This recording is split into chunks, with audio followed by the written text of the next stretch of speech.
ರಾಜ್ಯದಲ್ಲಿ ಮುಂಗಾರು ಮಳೆ ಅಬ್ಬರ 10ಕ್ಕೂ ಹೆಚ್ಚು ಜಿಲ್ಲೆಗಳಲ್ಲಿ ಭರ್ಜರಿ ಮಳೆ ನದಿ ಡ್ಯಾಂಗಳಿಗೆ ಭಾರೀ ಪ್ರಮಾಣದ ನೀರು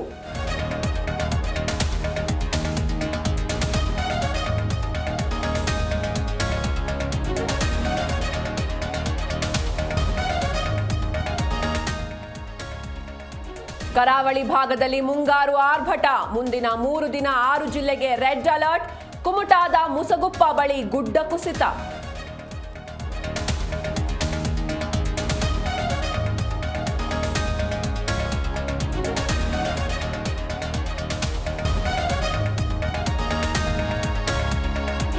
ರಾಜ್ಯದಲ್ಲಿ ಹೆಚ್ಚಿದ ಕೊರೋನಾ ಸೋಂಕು 47 ಆಕ್ಟಿವ್ ಕೇಸ್ ಬೆಂಗಳೂರಲ್ಲೇ ಹೈಯೆಸ್ಟ್ ಇಂದಿನಿಂದ ಆಸ್ಪತ್ರೆಗಳಲ್ಲಿ ಕೋವಿಡ್ ಟೆಸ್ಟ್ ಸ್ಟಾರ್ಟ್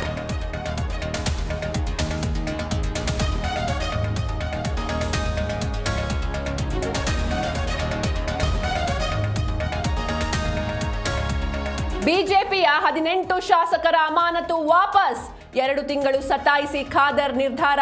ಶಾಸಕರ ಮೇಲೆ ವಿಧಿಸಿದ್ದ ಷರತ್ತು ಹಿಂಪಡೆದ ಬಗ್ಗೆ ಸ್ಪಷ್ಟನೆ